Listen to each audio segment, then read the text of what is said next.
Ma puissance, Jésus. Oh, ma puissance, Jésus. Alléluia, alléluia, alléluia, alléluia. Jésus ma, oh, alléluia, alléluia. Jésus ma puissance. Nous saluons ce soir au nom de Jésus-Christ. C'est encore un privilège pour nous de nous tenir devant vous. Petit que nous sommes, il a plu au Seigneur de les représenter ce soir. Que Dieu vous bénisse. Mon nom a été déjà présenté. C'est frère Joseph Kalinda Gabriel. Alors là, je suis petit parmi tous les prédicateurs. C'est comme un petit frère qu'on envoie pour aller attaquer quelqu'un pour faire recours au grand frère. Que Dieu vous bénisse. Alors, ce soir, je vous prierai d'être en attente, en alerte de chaque mouvement. Prière de me donner un peu le son. Ouvrons nos Bibles dans Jean chapitre 12. Commençons au verset 20 jusqu'au verset 22. Nous lisons au nom de Jésus-Christ. Quelques Grecs du nombre de ceux qui étaient montés pour adorer pendant la fête s'adressèrent à Philippe. Philippe de Bethsaïda en Galilée, et lui dire avec instance: Seigneur, nous voudrions voir Jésus. Il y a quelqu'un qui veut voir Jésus ce soir. Verset 22. Philippe alla le dire à André. Puis André et Philippe le dirent à Jésus. Prions. Bien-aimé Père Céleste, nous voici encore une fois ce soir réunis en ton nom. Tu as dit là où 2 ou 3 sont réunis en mon nom, je suis au milieu d'eux. Nous croyons que tu es au milieu de nous. Alors laisse que nos problèmes puissent trouver des solutions. Alors Seigneur, nous nous attendons à toi. Nous ne sommes pas venus voir un homme. Alors nous nous attendons à toi, notre maître. J'abandonne cette salle entre tes saintes mains.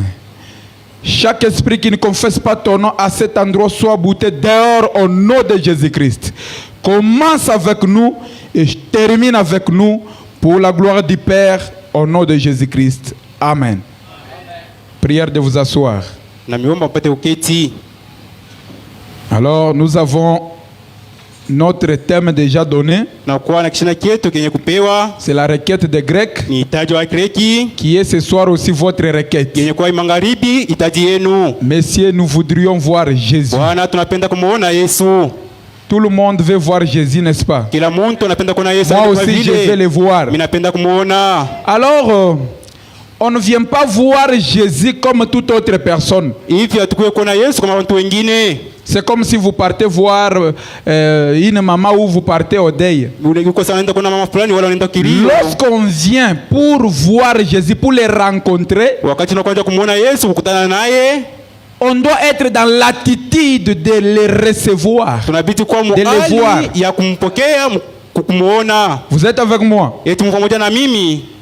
Lorsque vous venez avec votre problème, vous venez pour trouver la solution. Vous devez être en attente pour voir la consolation de Dieu. Vous devez avoir la foi premièrement. Après la foi, vous attendez à quelque chose de la part de Dieu. Vous êtes avec moi? J'ajoute Luc chapitre 2. Luc chapitre 2 au verset 25. Verset 25 jusqu'au verset 30. Et voici, il y avait à Jérusalem un homme appelé Simeon. Cet homme était juste et pieux. Il attendait la consolation d'Israël. Et l'Esprit Saint était sur lui. Il avait été divinement averti par le Saint-Esprit qu'il ne mourrait point avant d'avoir vu le Christ du Seigneur. Il vint au temple poussé par l'Esprit. Et comme les parents apportaient le petit enfant Jésus pour accomplir à son égard ce qu'ordonnait la loi, il le reçut dans ses bras, bénit Dieu et dit: Maintenant Seigneur, tu laisses ton serviteur s'en aller en paix selon ta parole. Verset 30. Car mes yeux ont vu ton salut. J'ajoute aussi Matthieu. Matthieu chapitre 9, verset 20 à 22.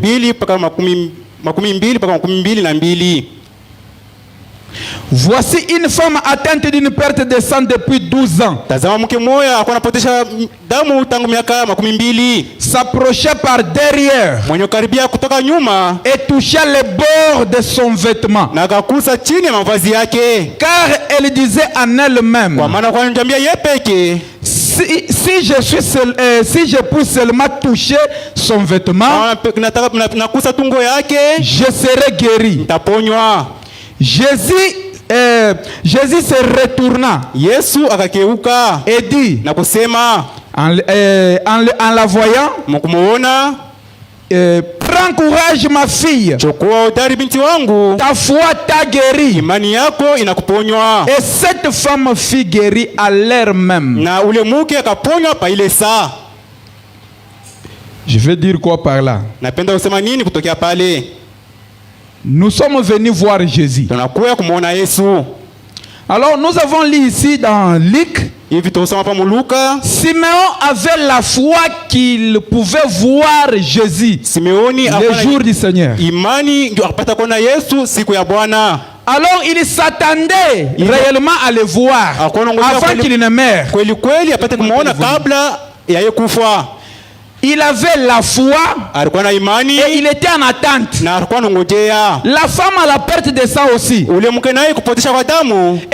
la foi pour dire: si réellement je touche seulement son vêtement, je serai guéri. Ce soir, si tu as aussi la foi, ta foi va toucher aussi Jésus.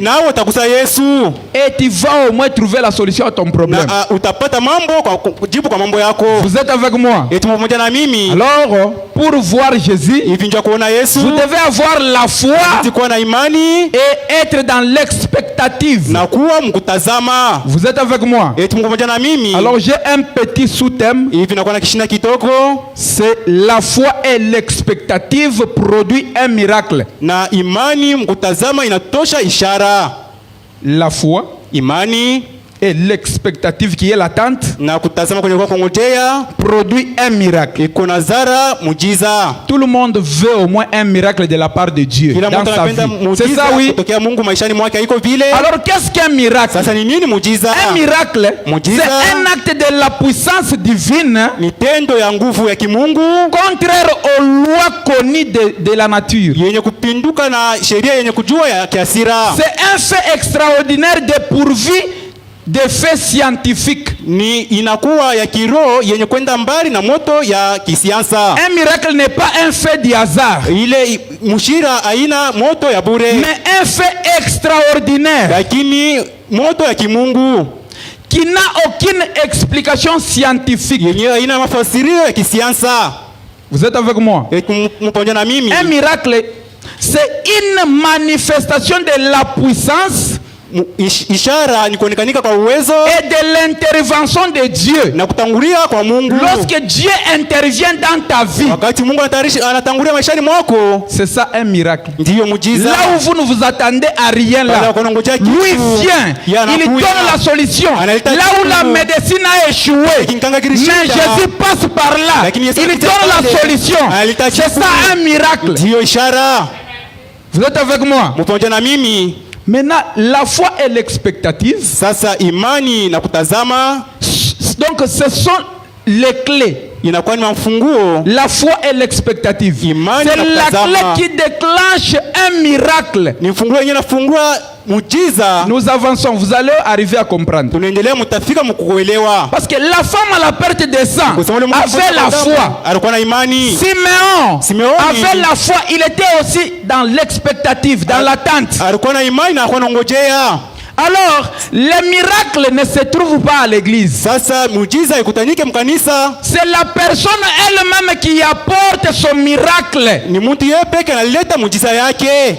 Amen. Amina. Oui. Ndiyo. Les miracles ne sont pas à l'église. Muujiza ina mkanisa. En quittant la maison là, tu te dis lorsque je vais arriver à l'église, nitafika kanisani, je vais recevoir la solution à mon problème. Tapokea jibu kwa mambo yangu. Réellement, tu vas recevoir la solution à ton problème. Mais si tu viens à l'église comme si tu partais au marché même on n'y part pour acheter quelque chose. Mais lorsque vous venez à l'église, vous ne vous attendez à rien de la part de Dieu. Vous allez retourner tel que vous êtes venu. Mais si vous êtes venu s'attendant à Dieu, réellement vous allez le voir. Amen. Alors, pour gagner le temps, nous avançons.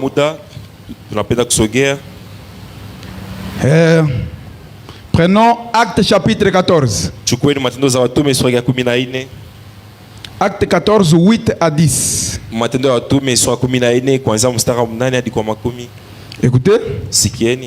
À l'Istre se tenait assis un homme impotent de pieux, boité de naissance, et qui n'avait jamais marché. Il écoutait parler Paul. Et Paul, fixant les regards sur lui, et voyant qu'il avait la foi pour être guéri, dit d'une voix forte, lève-toi, lève-toi droit sur tes pieds. Et il s'éleva d'un bond et marcha. Paul, en prêchant, il a vu cet homme-là qui n'avait jamais marché. Il regarde la personne. Il dit, cette personne a la foi pour marcher. Il dit, lève-toi. Lève-toi et marche. Parce qu'il voyait que la personne avait la foi. C'est la foi qui produit les résultats. On peut prêcher. Mais si vous n'avez pas la foi, ce soir, si vous n'êtes pas en attente, vous allez voir, c'est comme si on fait juste des théâtres. Mais si vous avez la foi réellement, vous allez voir Jésus. Amen. Je prends les prophètes. L'expectative Prêchez le 8-11-53. Tarehe 8 mwezi wa 11 mwaka 2053. Vous allez comprendre avec moi. Mutaelewa pamoja nami. Paragraphe 9. Nkundi yake ya 9. Frère Branham dit, et si vous venez, na kama mnakuja, vous attendant à recevoir de l'aide de la part de Dieu, nangoja kupokea msaada kutokea kwa Mungu, Dieu répondra à votre attente. Mungu atajibia kwa ile kuchungia kwako. Amen. Amina. Je vous amène à comprendre. Mon petit sujet, c'est la foi et l'expectative produit un miracle. Frère Branham dit, c'est ce qu'il fait toujours. Il dit, où que vous alliez, quoi que vous fassiez, c'est à quoi vous vous attendez qui produit votre foi. Si vous venez en disant, eh bien, il n'y a rien dans tout cela, c'est juste de cette manière-là que vous allez rentrer chez vous sans rien recevoir. Frère Branham dit, si vous venez ce soir en disant, eh bien, si on ne prie pas pour moi, je rentrerai chez moi et je ne serai pas guéri. Frère Branham dit, c'est simplement de cette manière-là que vous rentrerez. Amen. Frère Branham dit, si vous venez ici ce soir en disant, je viens dans un seul but, c'est de toucher Christ pour mon corps ou mon âme, vous rentrerez chez vous aussi heureux que possible, car vous le toucherez. Maintenant, peu importe à quoi ressemble l'opposition, akiolewa shitazalaka ta, même si elle se marie, elle n'aura pas d'enfant. À moins que je ne sois son père ou son oncle. Peu importe l'opposition, c'est Christ qui est la réponse. La foi amène Christ. Remarquez, mnakumbuka mutu wa miaka makumi mnane, mutu wa miaka makumi mnane, à la barbe blanche, na mandevu aux cheveux blancs, na nywele mweupe, et ce vieil homme, na huyu mtu mzee, cependant allait partout, isipokuwa alikuwa anaenda fasi yo, disant aux gens, alikuwa anaambia batu qu'il n'allait pas mourir avant d'avoir vu le Christ du Seigneur. Quelle merveilleuse image de la foi. Ça c'est Simeon. Alors Frère Branham dit, la foi ne connaît aucune défaite. Imani haiwezi kama mara moja kwa mzaifu ama kukosa. La foi est parfaite. Imani inakuwa mkamilifu. La foi produit des choses. Imani kunaleta vitu. Lorsque rien ne peut produire. Wakati hakuna kitu kinaweza tenda. Lorsque rien ne peut être produit. Wakati hakuna kitu kinaweza zaliwa ama kuonekana. La foi crée. Imani inaumba. Vous êtes avec moi? La foi crée. Commence déjà à créer avec ta foi là. La foi enlève des doutes. La foi prend le négatif et les rend positifs. Comme c'est magnifique. Le vieil homme avait une base pour la foi. Huyu mzee Simeoni alikuwa na msingi juu ya imani. La foi n'est pas un mythe. Imani haiko kama sanamu ama ce n'est pas quelque chose qui vient d'une fabrication mentale. Ana kitu kinatoka kwa mafikira mfulani. C'est absolument un résultat fondamental qui se produit dans le cœur d'une personne lorsque la foi est appropriée. En ce moment-là, cela produit quelque chose dans le cœur de cette personne. Amen. Frère Branham continue, il dit, mais cela ne peut pas être basé sur une déclaration du genre, Ile haiwezi kuwa na msingi kama pa masema fulani. Eh bien, Na mzuri. allez toucher un arbre Uende uguse muti et vous serez guéri. na utapona.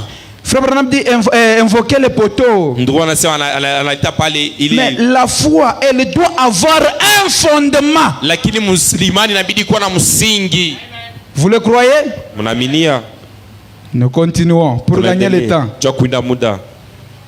Je ne serai pas long. Je vais laisser la scène à lui-même, notre maître. Inabidi kumwachia Bwana wetu yeye pekee. L'expectative Kungojea du 8-3-61. ya tarehe 8 mwezi Paragraphe wa 29. 36 ile nkuni ya 26. Là, vous avez compris la foi. Pale mmelewa imani. Paragraphe 29. Mais l'expectative, lakini kungojea, c'est une grande chose. inakuwa ni kitu kubwa. S'attendre à quelque chose. Kungojea kitu fulani. Généralement, vous recevrez ce à quoi vous vous attendez. Kungojea kenye mnapokea kenye unangojea. Amen. Amina. Certaines personnes viennent au réunion et disent, watu wamoja wanakuwa kumakusanyiko na wanasema, eh bien, mzuri, je ne m'attendais pas à recevoir. sikuwa nangojea kupokea kitu fulani. Je ne m'attendais pas à en recevoir quelque chose. Sikuwa nangojea kupokea kitu fulani. Eh bien, mzuri, ils ne recevront rien. Habatapokea kitu. Mais lakini ceux qui s'attendent à recevoir quelque chose, wale wanangojea kupata kitu fulani, Dieu leur accorde ça à quoi ils s'attendent. Kile beko nachunga kupata. S'ils le font avec respect Banaifanya na ina et imani dans la crainte de Dieu. na mkogopa kwa Mungu. Amen. Amina. Eh bien, mzuri, chaque fois, kila mara pour trouver quelque chose, il faut d'abord voir si c'est la volonté de Dieu ou pas. mnabidi kuona kwanza kama ni mapenzi ya Mungu. Hapana hivi, si c'est la volonté de Dieu, votre objectif kifukuzio yenu poursuivi là, et puis vos motifs en faisant cela, si c'est la volonté de Dieu et que votre objectif est juste, Frère Branham dit, vos motifs corrects, ça doit s'accomplir, c'est ce que vous vous attendez. Amen. Amina. Il dit, anasema, il n'y a pas moyen que ça ne s'accomplisse pas. Hakuna namna ile ikose kutimizika. Si votre objectif et motif sont justes. Kama kifukuzio yako na mania yako yanakuwa sawa. Premièrement, hivi kwanza la volonté. Nafanya mapenzi. Si c'est la volonté de Dieu. Kama mapenzi ya Mungu. Et puis, quel est votre objectif en faisant cela? Kufanya hili. Il dit, anasema, si c'est égoïste, kama ni ya upekee, vous n'allez jamais, hamutaweza kamwe, vous n'obtiendrez jamais que ça s'accomplisse. Hamutapata kamwe kenye unachunga kipate kutimizika. C'est tout. Na basi, il continue. Anaendelea. Ça doit être vraiment clair et net devant Dieu. Inabidi kwa kabisa wazi wazi mbele ya Mungu. Sinon ça ne s'accomplira simplement pas. Mapana itatimizika hata kidogo. C'est tout. Na basi, il vous faut toujours garder cela à l'esprit. Inawabidi kuchunga hili rohoni. Que ça doit être clair et net. Inabidi kwa kabisa wazi na sawa. Vos coupes doivent être claires. Hata ile mahitaji inabidi kwa wazi. Et net devant Dieu. Na sawa mbele ya Mungu. Sinon, pana, Dieu ne peut pas œuvrer avec Mungu vous. Asiwezi kutenda na niye. Écoutez maintenant. Sikieni sasa. Frère Branham raconte une histoire. Tunafasilia disi. D'un homme, c'était en Afrique du Sud où Frère Branham tenait des réunions. Cet homme n'avait jamais porté de chaussures durant toute sa vie. Maintenant, cet homme a entendu que Frère Branham tenait des réunions quelque part. Comme vous aussi, vous êtes venus ce soir. Vous avez entendu qu'il y a des réunions quelque part. Vous avez de racheter. C'est de la même façon que cet homme aussi avait que Frère Branham tenait des réunions quelque part. Cet homme avait de gros pieds. Il n'avait jamais porté de souliers durant toute sa vie. Il vivait dans des jungles. Maintenant il entend que Frère Branham tient des réunions. Il dit, moi je vais à ces réunions-là. À la fin de ces réunions, il passe d'abord par un magasin. Il paye des chaussures. Il part avec des chaussures là où Frère Branham tenait des réunions. Les amis qui le connaissaient, ils l'ont demandé, mais les chaussures que tu as là appartiennent à qui? Et tu vas où avec? Il dit ça m'appartient. Maintenant tu vas faire quoi avec ces souliers là? Il dit frère Branham, tiens ces réunions quelque part. Je vais avec ces souliers. À la fin des réunions, je vais porter des chaussures ici. Tu as payé aussi des couches à la maison. Des vêtements des enfants. Il n'y a pas encore des enfants. Si tu as la foi ce soir, tu es en attente. Tu dois aussi porter des enfants à la fin de ces réunions. Et frère Branham continue, il dit, cet homme est arrivé avec des chaussures. À la fin des réunions, cet homme a dit, j'ai vu des aveugles voir, des sourds entendre, des muets parler. À la fin de ces réunions, je vais aussi porter mes chaussures. Il arrive, frère Branham prêche. À la fin, il prie pour cet homme. Et réellement, cet homme a porté des souliers. Maintenant, là où ça me retient, il avait des grosses pieds. Mais des souliers étaient petits. Donc peut-être que c'est numéro 40. Maintenant, sa foi.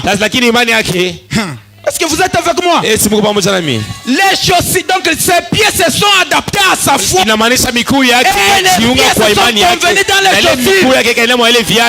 Ce soir aussi, que ton problème s'adapte à ta foi. Même si on a signé que tu ne mettras pas au monde, tu ne seras jamais marié, tu n'auras jamais du travail.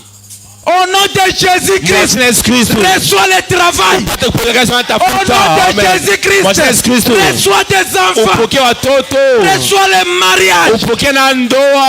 À la fin de ces réunions, si tu t'attends à voir Jésus, réellement tu vas le voir. Je chute déjà. Tenez-vous là et voyez la délivrance de l'Éternel. Écoutez seulement les titres. Tenez-vous là et voyez la délivrance de l'Éternel. Prêchez le 29/6 1957.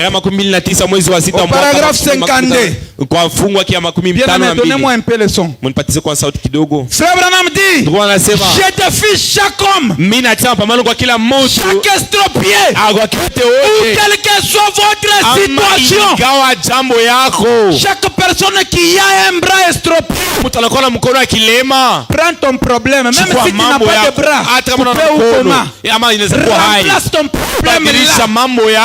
Frère Branham défie ton problème. Il défie chaque estropié, chaque personne qui est sourde, muet ou aveugle de se lever en ce moment. Vous n'êtes pas connecté. Vous n'êtes pas connecté. Quelque chose pourra vous louper. Je répète. Je défie chaque homme, chaque estropié, ou quelle que soit votre situation, chaque personne qui a un bras estropié, chaque personne qui ne met pas au monde, remplace ton problème. Qui est sourd, muet ou aveugle de se lever en ce moment. Simama pa sasa. Amen. Amen. Si vous n'avez pas de problème, asseyez-vous. Celui qui a un problème, frère Branham le dit de se lever. Si vous souffrez du cancer, du rhumatisme, j'ajoute de l'estomac, de la tension, hypertension, vous êtes paralysé. Écoutez ce que frère Branham dit. De quoi que ce soit, Satan devra s'arrêter. Satan devra s'arrêter et vous voir vous lever de votre fauteuil et rendre gloire à Dieu. Levez-vous maintenant et rendez gloire à Dieu. Observez le diable. Se tenir sur la ligne de touche. Frère dit, levez-vous. Au nom de Jésus-Christ. Amen. Et voyez la gloire de Dieu. Vous y êtes. Vous y êtes. Tout l'auditoire est debout. Rendons-lui gloire maintenant. En tant que grand Jéhovah. Et Dieu vivant. Béni soit le nom du Seigneur. Une petite femme qui ne pouvait pas se lever. Il y a quelques instants, son ami lui a imposé la main. Imposez-vous les mains. Imposez-vous les mains. Et soyez connectés. Je chute déjà. Son ami lui a imposé la main. Et elle a bondi d'un saut. Elle se tient juste ici. Tenez-vous là. Et voyez la puissance de Dieu. Les opérations du Saint-Esprit prêchées le 16 août 56, paragraphe 106. Imposez-vous les mains. C'est la prière du prophète avant qu'il ne prie. Je m'excuse. Je suis 106. Que ceux qui sont malades, liés ou affligés, que ceci soit la fin de leur souffrance, que chaque douleur quitte leur corps maintenant même, que toutes les peines de maladie, la nausée, que tout cela quitte, et que ceux qui ont été boités puissent ressentir la gloire de Dieu, parcourir leurs membres et ramener à l'état normal. Oh Dieu, le Père d'Abraham, à nous en tant que la postérité d'Abraham, accorde cette bénédiction. Et je défie l'ennemi qui les a défiés.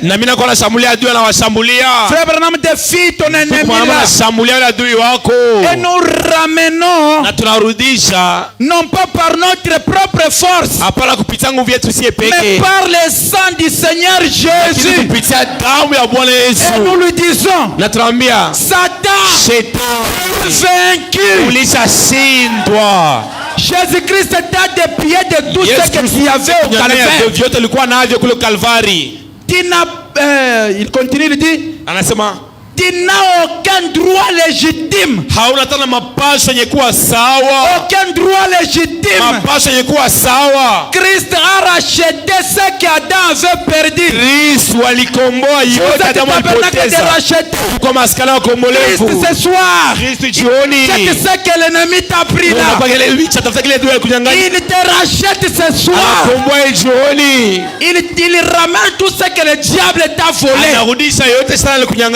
Soyez connectés. C'est la prière du prophète.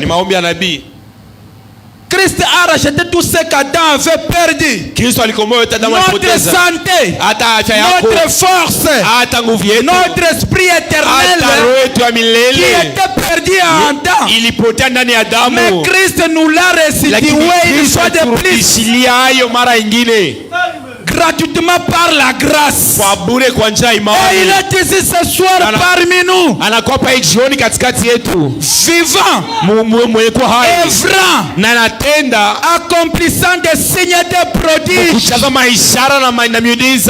Et des gens sont assis ici avec leurs mouchoirs au visage, pendant que les larmes chaudes coulent leurs joues. Des mères tenant leurs petits enfants, des mères tenant leurs petits enfants, des gens assis dans des fauteuils roulants, couchés sur des civières. Certains parmi eux font des crises cardiaques. D'autres se meurent de cancer. Satan, Shetani, tu es cruel. unakuwa mtu wa kuwa. Jésus est juste. Yesu ni wasawaki. Nous t'attirons Satan. Tunakulapiza Shetani. Au nom de Yesu Jésus. Kristo. De quitter chacun. Kuamuru utoke mwa kila mmoja. De laisser rentrer chez eux. Na uache warudie nyumbani kwao. Ce soir libre. Jioni huru. Soyez libre. Kuwa huru. C'est réjouissant. Rendant gloire à Dieu. Et réclamant la promesse de la guérison du Fils. Que Dieu leur a donné gratuitement. Par Jésus-Christ le Seigneur. Nous le demandons. Soyez libre au nom de Jésus. Toi qui es lié, je te lie. Peu importe la situation, même les liens familiales, au nom de Jésus, soyez déliés. Au nom de Jésus, que vous rentriez ce soir marchant comme des victorieux, dominez sur le péché, dominez sur chaque situation. Et le diable se tiendra là. Il va te voir louant Dieu en étant béni. Fermez les yeux.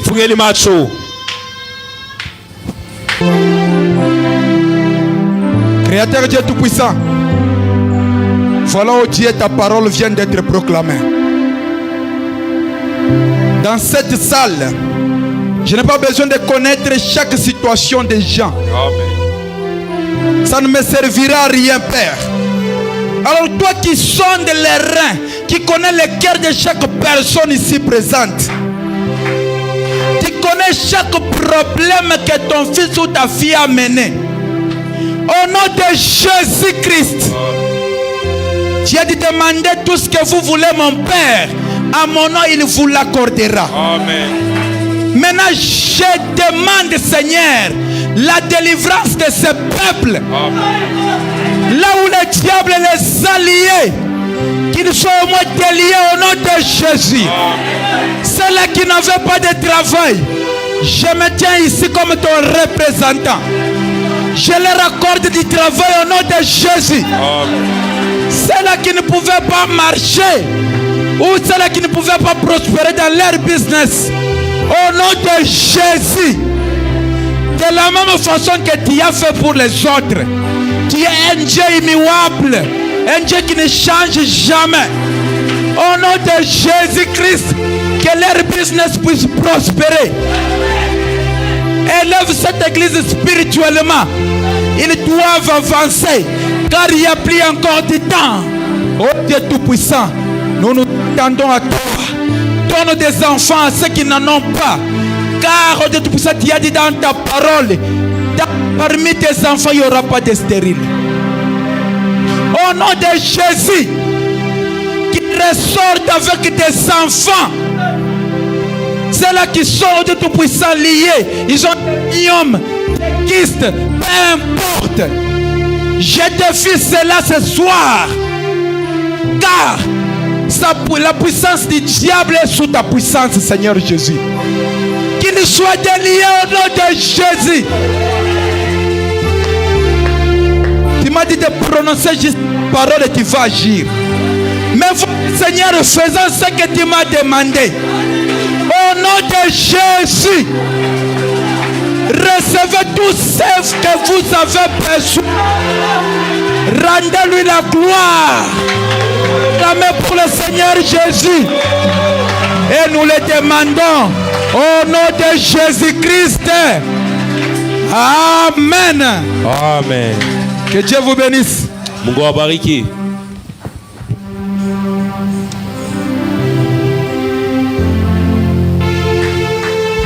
Est-ce qu'on peut acclamer fortement le Seigneur Jésus? Est-ce que tu peux acclamer comme quelqu'un qui est rendu libre? Je veux que tu acclames maintenant comme quelqu'un qui est déjà libre. Alléluia. Alléluia. Alléluia.